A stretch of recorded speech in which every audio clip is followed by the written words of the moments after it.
ಶೋಭಿಸಬೇಕಿದ್ರೆ ಏನಾಗಬೇಕು? ಅದಕ್ಕೆ ದಾರ ಗಟ್ಟಿ ಇರಬೇಕು. ದಾರ ಗಟ್ಟಿ ಇರಬೇಕು. ವಿಶೇಷವಾದಂತಹ ಕಳೆ ಬರಬೇಕು ಅಂತಿದ್ರೆ ಒಂದು ಪದಕ ಎನ್ನುವುದು ಬೇಕು. ಹೌದೌದು. ಪದಕದ ಓಪಾದಿಯಲ್ಲಿ ರಾರಾಜಿಸುತ್ತಿರುವಂತಹ ಪುರ ಯಾವುದು ಅಂತ ಕೇಳಿದ್ರೆ ನಮ್ಮದಾಗಿರುವಂತಹ ಈ ಮಣಿಪುರ. ಹೌದು. ಈ ಮಣಿಪುರವನ್ನು ಆಡುವವ ನನ್ನಪ್ಪ ಚಿತ್ರವ. ಹೌದು. ಅವನ ಮುದ್ದಿನ ಮಗನೇ ನಾನು. ಚಿತ್ರಾಂಗದ ಎನ್ನುವ ಹಾಗೆ ಶುಭನಾಮಕರಣವನ್ನು ಮಾಡಿದ್ರು. ಹೌದು. ಗೆಳತಿ, ಚಿತ್ರಾರ್ಪಿತ ಪ್ರತಿಮೆಯಂತೆ ಅಂಗವುಳ್ಳವನೆಂಬ ಅರ್ಥವನ್ನು ನಾವು ಕಲ್ಪಿಸಿಕೊಳ್ಳೋಣ. ಖಂಡಿತ. ಗಂಡಿಗೆ ಗಂಡಾಗಿ ಹೆಣ್ಣಿಗೆ ಹೆಣ್ಣಾಗಿ ಇರುವವಳು ನಾನೇ. ಹೌದು. ಕೆಲವರೆಲ್ಲ ಹೇಳುವುದು ಅವಳು ಗಂಡು ಬಿರಿಯ ಹಾಗೆ ಮಾಡುತ್ತಾಳೆ. ಹೌದು. ತಪ್ಪೇನು? ಎಲ್ಲವೂ ಇನ್ನಲ್ಲಿದೆ ಅಲ್ವೇ? ಯೋಗ ಇದ್ದವರಿಗೆ ಯೋಗ್ಯತೆ ಇಲ್ಲ, ಯೋಗ್ಯತೆ ಇದ್ದವರಿಗೆ ಯೋಗ ಇಲ್ಲ.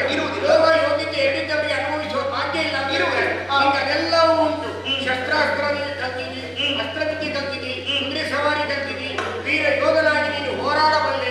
ಅದಕ್ಕಿಂತ ಇನ್ನೇನು ಬೇಕು? ಇತ್ಯಾದಿ ಇತ್ಯಾದಿ. ಕತ್ತಿ ಕಾಲದ ಉಂಟು, ಕೆಟ್ಟಿ ಕಾಲದ ಉಂಟು ನಿನ್ನಲ್ಲಿ. ಹೌದು.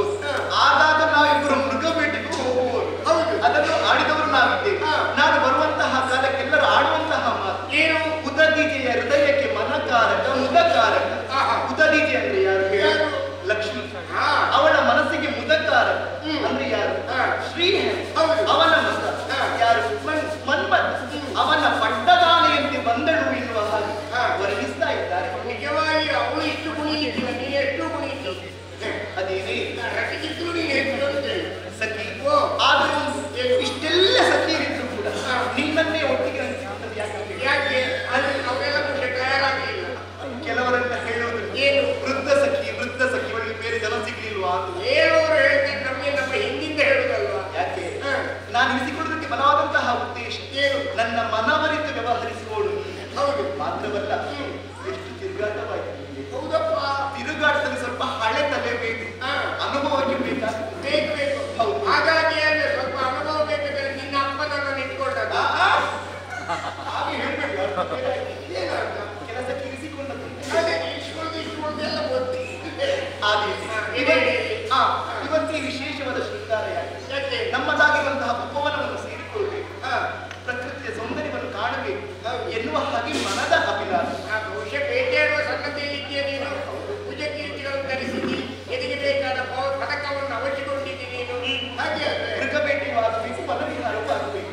ಅದಕ್ಕೆ ಬೇಕಾಗಿ ಸರಿ ಬರ್ತೀನಿ. ನಾನಂತೂ ತಯಾರಿ, ಎಷ್ಟೊತ್ತಿಗೆ ಕರೀತೀನಿ ಅಂತೇಳಿ ತಯಾರಾಗಿ ನಿಂತಿದ್ದೆ. ತಡ ಮಾಡುವುದೇ ಆದಷ್ಟು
ಮಾಡುವಾಗ ನಿನಗೆ ಅನ್ನಿಸ್ತದೆ? ನನಗೆ ನೀನು ಅಭಯ ಕೊಡ್ತೀಯ ಅಂತೇಳಿ ಆಗ್ತದೆ.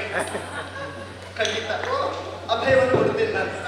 ಆದ್ರೆ ಒಂದು ಏನು ಮುಂದೆ ಏನು ಆಗ ಹಾಗೆ ಅಭಯ ಶ್ರೀರಕ್ಷಕರ ಪುಣ್ಯ ಯಾವಾಗಲೂ ಇದೆ. ನನ್ನ ಮನದಾಳದ ಭಾವನೆ ನಿನ್ನ ಮುಂದೆ ಪ್ರಸ್ತುತಪಡಿಸಿದ್ದೇನೆ. ಸರಿ, ನಿನ್ನ ಮನದ ಭಾವನೆ ಏನು ಅಂತ ನನಗೆ ಅರ್ಥವಾಗಬೇಕು ತಾನೆ. ನೀನೇನು ಕಂಡೆ? ಸ್ವಲ್ಪ ಗೆಳತಿ ನಿನ್ನ ಮುಂದೆ ನಾನು ನನ್ನ ಮನದ ಅಭಿಪ್ರಾಯವನ್ನು ಹೇಳುತ್ತಾ ಹೋದ್ರೆ ನಿನ್ನಾಗೆ ನಾನು ಕುಡಿದರೆ ಯುಕ್ತವಾದ ಹಾಗಾಗಿ ಇದ್ದಲಿ ತುಂಬ ಹಾಕಿದ ಅನುಭವ ಆಗುವುದು. ಒಂದು ಕೆಲಸ ಮಾಡು, ಸಾಹಿತ್ಯ ಬದಲಾವಣೆ ಮಾಡಿಕೊಳ್ಳುವ. ಆದರೂ ಸಾಹಿತ್ಯ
ಚಂದ ಇದೆ ನೀರು ಕನ್ನಡಿಯಂತೆ ಕಾಣ್ತಾ ಇದೆ. ಹೌದು. ಏನು ಬೇಕು ಎಂತಾಗ್ತದೆ? ಅಂದ್ರೆ ನೀರಲ್ಲಿ ಬೀಳ್ಬೇಕಂತ ಅಯ್ಯೋ ಏನು ಇವತ್ತ ಪ್ರಶ್ನೆಗೆ ಉತ್ತರವೇ ಬೇಕಂತಾದ್ರೂ ಆಗ ಬಿಸಿ ಬಿಸಿ ಅಂಬಡಿಯ ಪರಿಮಳ ಬರ್ತಿತ್ತು ನಿಮ್ಮದೇ ನಾವು ಅವಸರವಾಗಿ ನೋಡಿ ಬಂದಿದ್ದೇವೆ. ಏನನ್ನು ಕಾಣುವುದಕ್ಕಿದ್ದೇನೆನ್ನುವ ಹಾಗೆ ಮನಸ್ಸು ಒತ್ತಿ ಒತ್ತಿ ಕೇಳ್ತಾ ಹಾಗೆ ಏನೋ ನಿನ್ನ ಮನಸ್ಸು ತಪಕಿಸ್ತಾ ಇದೆ. ಯಾರನ್ನು ಕಾಣುವುದಕ್ಕೆ ನಿನ್ನ ಹೃದಯವು ಯಾವುದು ಬೇಕು ಬೇಕು ಅಂತ ಹೇಳ್ತಾ ಇದೆ. ಕಣ್ಣುಗಳು ಏನನ್ನು ಸೂಚಿಸ್ತಾ ಇದೆ. ಮೈ ಬಿಸಿರೇ ಇರ್ತಾ ಇದೆ ಅಲ್ವೇ? ಏನಿರ್ಬಹುದು ಏನಿರ್ಬಹುದು?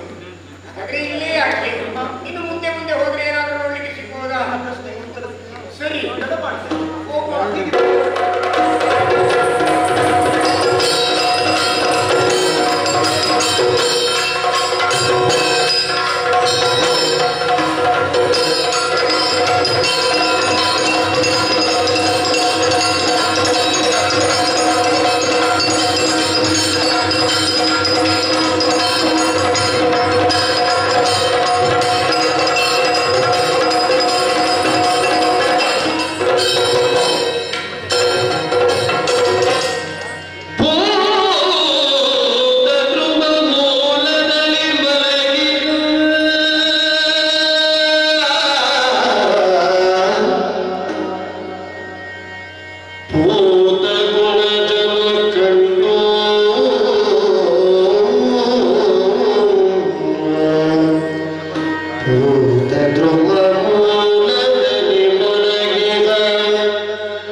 ಗಂಟಲಿಗೆ ಭಾಷೆ ಆಡ್ತಾ ಇದೆ, ನಾಲಿಗೆಯನ್ನು ಹೊರಾಗ್ತಾ ಇದೆ, ತುಟಿಯನ್ನು ಸವರ್ತಾ ಇದೆ. ಏನಾಗಿದೆ ಇದು?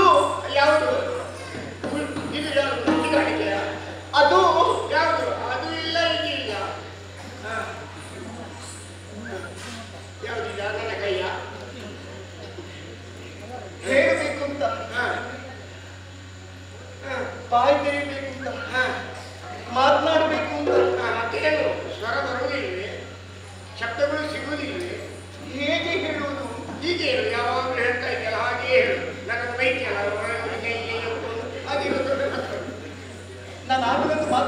ಏನು ಏನನ್ನೋ ಕಾಣಬೇಕಿದ್ದೇನೆ ಎನ್ನುವ ಹಾಗೆ ನನ್ನ ಪ್ರಶ್ನೆಗೆ ಉತ್ತರ ಸಿಕ್ಕಿದೆ. ವ್ಯಕ್ತಿಗಳು ಹಾರಿದಾಗ ಯಾವುದನ್ನೋ ಸಿಕ್ಕುವುದು ನಮ್ಮ ಹಿರಿಯರು ಹೇಳ್ತಾ ಇದ್ರು. ಹೌದು, ನಾನು ಹೋಗುವಂತಹ ದಾರಿಗೆ ತಡೆಗೋಡೆಯ ಒಬ್ಬ ಆತ ಇದ್ದಾನೆ. ಹೌದು, ಇಲ್ಲಿಂದ ಕಾಲು ತೆಗೆದು ಮನೆಗೆ ಹೋಗೋದಕ್ಕೆ ಮನಸ್ಸೇ ಬರ್ತಾ ಇದೆ. ಅಂದ್ರೆ ಇಲ್ಲೇ ಇರೋಣ ಅಂತ. ಅದು ಇಲ್ಲೇ ಇಲ್ವಾ? ಅದಕ್ಕೆ ಕಾಲು ಇವತ್ತು ಇಲ್ಲೇ ಇಲ್ವಾ, ನಾಳೆ ಇಲ್ಲೇ ಇಲ್ವಾ, ನಾನು ಬೇಕಾದ್ರೆ ನಮ್ಮ ಮನೆಗೆ ಹೋಗೋದು. ಏನು ತೊಂದರೆ ಆಗಿದ್ದಿಲ್ಲ. ಹಾಗೆ ಹೇಳಿದ್ದಾರೆ. ಬೇಕಾದ ವ್ಯವಸ್ಥೆ ಇರುವುದು. ಇದು ನಮ್ಮದೇ ಸ್ಥಳ. ನಾವು ಯಾವಾಗ ಬೇಕಾದ್ರೂ ಬರ್ಬೋದು, ಯಾವಾಗ ಇಲ್ಲೇ ಬೇಕಾದ್ರೂ ನಾವು ಕುಂದಲ್ಲಿ ಎಲ್ಲ ತರಿಸುವ, ಯಾವ ಬೇಕು ತಂದು ಕೊಡುವ ವ್ಯವಸ್ಥೆ ಮಾಡುವ. ಇಲ್ಲಿ ಬನ್ನಿ ಅಂತ ಹೇಳೋದು ಬಿಟ್ರೆ ಹೋಗಿ ಅಂತ ಹೇಳೋದು ಯಾರು ಇಲ್ಲ. ಎಂತ ಅವಕಾಶವಿಲ್ಲ. ಹೌದೌದು. ನಾನು ಅದೆಲ್ಲ ಆಡಿ ಸಕಲ ಇಷ್ಟ ಪಾಪಕಾಯಕರನ್ನು ಸುಬ್ರಹ್ಮಣ್ಯನ ಕರುಣಾಕರ ಪಾಠ ನಮ್ಮ ಮೇಲೆ ಉಂಟು. ಅದೆಲ್ಲ ಇನ್ನೊಂದು ಕೇಳೋದು ನಾನು ಏನು ಹುಡುಗರಲ್ಲಿ ಹುಡುಗರಲ್ಲಿ ಇಟ್ಕೊಂಡ ಇದ್ದಾರೆ. ನನಗೆ ಸಿಕ್ಕಿದ ಹುಡುಗರು ಯಾರು ಇಟ್ಕೊಂಡು ಇಟ್ಟಿಲ್ಲ. ಯಾರು ಹೇಳುದು? ಅಯ್ಯೋ ಪುರುಷರು ಚಂದ ಇದ್ದಾರಾ ಅಂತ ಕೇಳುದು. ಚಂದ ಯಾರಿದ್ದಾರೆ? ನಾನು ಕೇಳಿದ್ದೇನೆ. ವಸಂತ, ಜಯಂತ, ಮನ್ಮಥ, ನಳಕೂಬರರು. ಅವರಿದ್ದಾರೆ. ಅವರೆಲ್ಲ ಇರುವುದು ಮೇಲಲ್ವೇ? ನೋಡೋದಕ್ಕೆ ಅವಕಾಶವೇ ಸಿಗಲಿಲ್ಲ. ಚಂದ್ರನು ಬಹಳ ಚಂದಾಗಿದ್ದಾರೆ ಅಂತ ಹೇಳುವುದನ್ನು ಕೇಳಿದ್ದೇನೆ. ಹೌದಾ? ಹೌದು. ಅವನಲ್ಲ. ಆದ್ರೆ ಅವನ ಕಣೆ ಈ ಹೊತ್ತಿಗೆ ನಾನು ಕಾಣುತ್ತಾ ಇದ್ದೇನೆ. ಅವರ ಕೈ ಹೌದು. ಪುರುಷ ಅಮಾವಾಸ್ಯೆ ಮುಗಿತವಂತ. ಅಯ್ಯೋ ಶಶಿಹಾಸವನ್ನೇ ಕಾಣುತ್ತಾ ಇದ್ದೇನೆ. ಚಂದ್ರಹಾಸವನ್ನು. ಹೌದು. ನೋಡಿ, ಅನತಿ ದೂರದಲ್ಲಿ ಹೂವನ್ನು ಹಾಸಿ ಅದರ ಮೇಲೆ ಯಾವುದೋ ಒಬ್ಬ ಪುರುಷ ಪವಡಿಸಿದ್ದಾನೆ. ಹೂ ಹಾಸಿದ್ದಾರೆ. ಹೂ ಹಾಸಿದ್ದಾನೆ. ಅದರ ಮೇಲೆ ಅಲ್ವೇ ಕೆಳಗಿದೆ. ಹೌದು ಹೌದು. ಎಷ್ಟು ದಿವಸ ಆಯ್ತು ನಿದ್ದೆ ಬಿಟ್ಟು? ಎಷ್ಟು ದಿವಸ ಆಯ್ತು? ಎಷ್ಟು ಕಾರ್ಯಕ್ರಮ ಉಂಟು ಮಧ್ಯದಲ್ಲಿ ಯಾರಿಗೂ. ಹೌದು ಹೌದು. ಹಾಯಾಗಿ ಮಲಗಿದ್ದಾರೆ. ನಿದ್ರಾಭಂಗ ಮಹಾಪಾಪ. ಉತ್ತ ಕಾಲದಲ್ಲೇ ಮುಟ್ಟುಗೊಳಿಸಿ ಮೂರು ಕಾಲ ವೀರನಾಗಿ ಮಲಗಿದಂತನು. ಅಲ್ವೇ ಮಲಗಿದಾಗಲೇ ಎಷ್ಟು ಚಂದ. ಇನ್ನು ಕಣ್ಣು ಬಿಟ್ಟು ತೆರೆದ್ರೆ ಆದಷ್ಟು ಚಂದ ಕಾಣಬೇಕು. ಇರ್ಬೋದು ಇರ್ಬೋದು. ಒಂದು ಉಪಕಾರವನ್ನು ಮಾಡಿ. ಏನು ಬೇರೆ ನನ್ನ ಅಪ್ಪ ಆಗಾಗ ಒಂದು ಮಾತು ಹೇಳ್ತಾ ಇದ್ದ. ಏನಮ್ಮ? ಚಿತ್ರಾಂಗದಿ, ನೀನು ಪ್ರಾಯ ಪ್ರಬುದ್ಧಿಯಾಗಿದ್ದಿ, ಪ್ರಾಯಕ್ಕೆ ಬಂದಿದ್ದೀನಿ, ಮದುವೆ ಆಗಬೇಕು. ಹೌದಪ್ಪ ಹೌದಪ್ಪ. ಈಗ ಬೇಡ. ಕಾರಣ ಏನು? ನನ್ನ ಮನಕೊಪ್ಪುವಂತಹ ಪುರುಷ ಇದುವರೆಗೆ ಸಿಕ್ಕಿಲ್ಲ. ಅದಕ್ಕಾಗಿ ಕಾಲವನ್ನು ಕಾಯುತ್ತಾ ಇದ್ದವಳು ನಾನು. ಇವನನ್ನು ಕಂಡಾಗ ಇವನೇ ನನ್ನ ಪತಿಯಾಗಬೇಕು ಎನ್ನುವ ಹಾಗೆ ಮನಸ್ಸು ಮಾಡಿಸ್ತಾವನು. ನೇರವಾಗಿ ನಾನೇ ಹೋಗಿ ಕೇಳುವುದಾ? ಇಲ್ಲ, ಆಗುವುದು ಕೇಳಬಾರ್ದು. ಅದಕ್ಕೆ ಬೇಕಾದ್ದು ನೀನು ಮರ್ಯಾದೆ ಸೀಮೆಯನ್ನು ಬೇಡಬಾರ್ದು. ನೀನೊಂದು ಪಾರಿವಾಳವಾಗಬೇಕು. ಹೌದು. ಈಗ ಹೀಗೆಲ್ಲ ಬಿಟ್ಟು ಪಾರಿವಾಳ ಸಾಕಲಿ. ಅದೋ ಹಾಗಂದ್ರೆ ಮುಂದೆ ಒಂದು ಹೇಳಿಕೆ ಸಂತೋಷ ಅಂತ ಹೇಳ್ತೀನಿ. ಪ್ರೀತಿಯ ಪಾರಿವಾಳ ಅದಲ್ಲ. ನಾನು ಕೇಳಿದ್ದೆ ಈ ಪ್ರೇಮಿಗಳ ಸಂದೇಶವನ್ನು ಒಂದು ಕಡೆಯಿಂದ ಇನ್ನೊಂದು ಕಡೆ ತಲುಪಿಸುವುದಕ್ಕಿರುವಂತಹ ಮಾಧ್ಯಮ ಪಾರಿವಾಳ. ಹೌದಂತೆ. ಪಾರಿವಾಳದ ಭಾವಚಿತ್ರವನ್ನು ಇರ್ತಾರೆ ಗಂಡ ಹೆಂಡತಿ ಒಳಗೋ ಗೋಡೆಯಲ್ಲಿ ಅಂತ ನಾನು ಕೇಳಿದ್ದೇನೆ. ಅನುಭವ ಇಲ್ಲ. ಪ್ರೀತಿಯ ಸಂಕೇತ ಅಂತ. ಹಾಗೆ ನೀನೊಂದು ಪಾರಿವಾಳವಾದ ಹೇಗೆ? ಬೇಡ, ನೀನು ಪಾರಿವಾಳವಾಗು. ನನ್ನ ಮನದ ಅಭಿಲಾಷೆ ನೀನು ಹೇಳಿಕೊಡುವುದು ಬೇಡ. ಮತ್ತೆ ನೀನು ಹೋಗಿ ಹೇಳಬೇಕು. ಹೀಗೆ ಅಮ್ಮ ಮಾತಾಡಬೇಕಂದ್ರೆ ನೀನು ಬರಬೇಕಂದ್ರೆ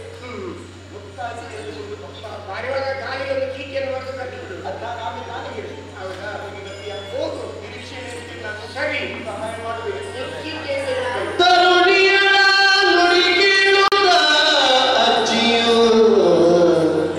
ಲಗಾಡಿಗೆದ್ದು ನಿಮ್ಮ ಹತ್ರ ಇರುವಾಗ ಹುಡುಗರೇ, ಬೇರೆ ಯಾರಿಲ್ಲ.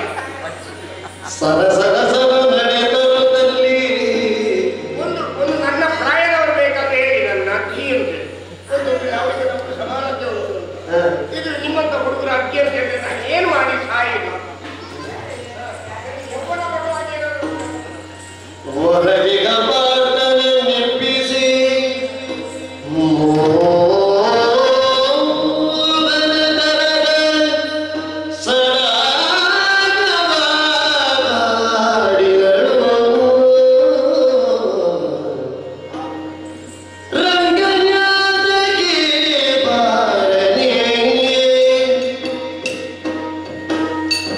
ಅಂಗನವಾಡಿ ರಂಗನಾಥಗೆ ಬಾರನಿ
ಯಾವ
ಎಷ್ಟು ಚಂದ ಇದ್ದೆ ನೀನು.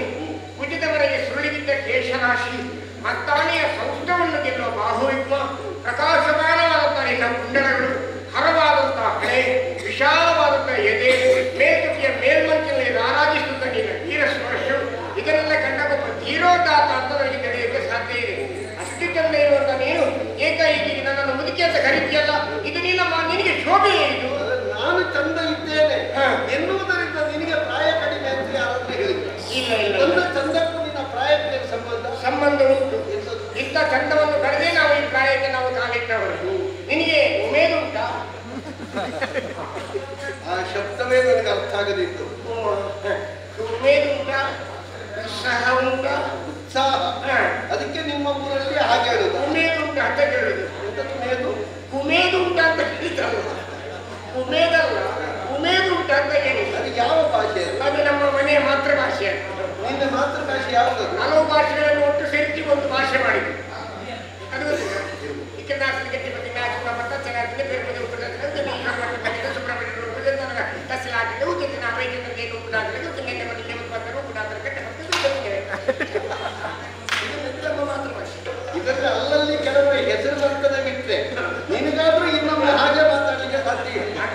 ಅದು ಬೇರೆ ನಮ್ಮ ಮಾತೃಭಾಷೆ ಅದು. ಆದರೆ ವ್ಯವಹಾರ ಭಾಷೆ ಇದು. ಹಲಸಿನ ಸೋಳೆಯನ್ನು ತಿಂದ ಹೇಳು, ಹಸಿ ಜೋಳಿಯನ್ನು ತಿಂದಂತ ನಾಯಿ ವಾಂತಿ ಮಾಡಿದಾಗ ಒಂದು ಹೇಳು. ಹಾಗೆ ನೀನು ಯಾರು, ಎಲ್ಲಿಂದ ಬಂದವಳು, ಏನು ಸಂಗತಿ? ನನ್ನ ಅಮ್ಮ ನನ್ನನ್ನು ಇಲ್ಲಿಗೆ ಕಳಿಸಿದ್ದು. ನಿನ್ನ ಅಮ್ಮ ಇನ್ನೂ ಇದ್ದಾಳ? ಎಷ್ಟು ಪ್ರಾಯ ಆಯ್ತು ಅವರಿಗೆ? 16 ವರ್ಷ. ನಿನಗೆ? ನನಗೆ 84. ನಿನ್ನ ಅಮ್ಮನಿಗೆ 16? ಮಗಳ ಮಗಳಲ್ಲ, ಮೊಮ್ಮಗಳು ಅಲ್ಲ, ನಮ್ಮ ಮಹಾರಾಣಿ. ಅವರನ್ನು ಎಲ್ಲರೂ ಅಮ್ಮ ಅಂತ ಕರೆಯಿತು. ಹಾಗೆ ಗೌರವದ ಸಂಕೇತವಾಗಿ ನಿಮ್ಮ ಮಹಾರಾಣಿಯನ್ನು ನೀವು ಅಮ್ಮ ಅಂತ ಕರೆಯುವುದು. ಅಮ್ಮ ಅಂತ ಮಹಾರಾಣಿ ಅಂತ ಹೇಳಿದ್ರೆ ಈ ನಾಡದೊರೆಯ ಹೆಂಡತಿಯ? ಅಲ್ಲ, ಮಗಳು ಮಗಳು ಚಿಕ್ಕಮ್ಮ. ಚಿಕ್ಕಮ್ಮ ಚಿಕ್ಕಮ್ಮ, ಹೌದು. ಹಾಗೆ ಅವರು ನನ್ನನ್ನು ಕಳಿಸಿದ್ದು. ಈ ಸುಂದರ ಪುರುಷ ಯಾರು, ಅವ್ರಿಗೆ ಹೋಗಿ ಮಾತಾಡಿಕೊಂಡು ಬಾ ಅಂತ ಕಳಿಸಿದ್ದು. ಹಾಗಾಗಿ ನಿನಗೆ ಉಮೇದು ಉಂಟಾ, ಪುರುಷದುಂಟಾ? ನೀನು ಕೆಲಸ ಮಾಡ್ತೀಯ, ಅವಳನ್ನೇ ಕರೀತೀಯ ಅಷ್ಟೇ. ಹೌದು. ನಿನ್ನಲ್ಲಿ ಮಾತಾಡ್ಲಿಕ್ಕೆ ನೀನು ಕೇಳಿದ್ದು ನನಗಿಲ್ಲ. ನೀನು ಹೇಳ್ತೀಯಲ್ಲ, ಹೌದು, ಉತ್ಸಾಹ ಉಂಟಾದ ಕೇಳಿದೆಯಾ? ನಿನ್ನ ಮುಖದ ನೋಡುವಾಗ ನನಗೆ ಮಾತಾಡಬೇಕು ಅಂತ. ಯಾಕೆ ನಮ್ಮ ಮುಖದಲ್ಲಿ ಏನು ವ್ಯತ್ಯಾಸ ಉಂಟು? ಏನಾಗ್ಲಿಕ್ಕೆ ಏನು ಸಾರ್ವಜನಿಕ ಬಾವಿಯ ಪಡಬಾರದ ಹಾಗೆ, ಸಾರ್ವಜನಿಕವಾಗಿ ಕೊಡಬಾರ್ದಾಗಿ ನಿನ್ನಂತ ಯುವಕರು ನೀರು ಎಳೆದು ತಾಗಿ ತಾಗಿ ನಿನ್ನ ಜೀವನಾನುಭವವನ್ನು ನೀನು ಹೇಳುವಾಗ ನಾನು ಅಲ್ಲ ಇಲ್ಲ ಅಂತ ಹೇಳಿಲ್ಲ.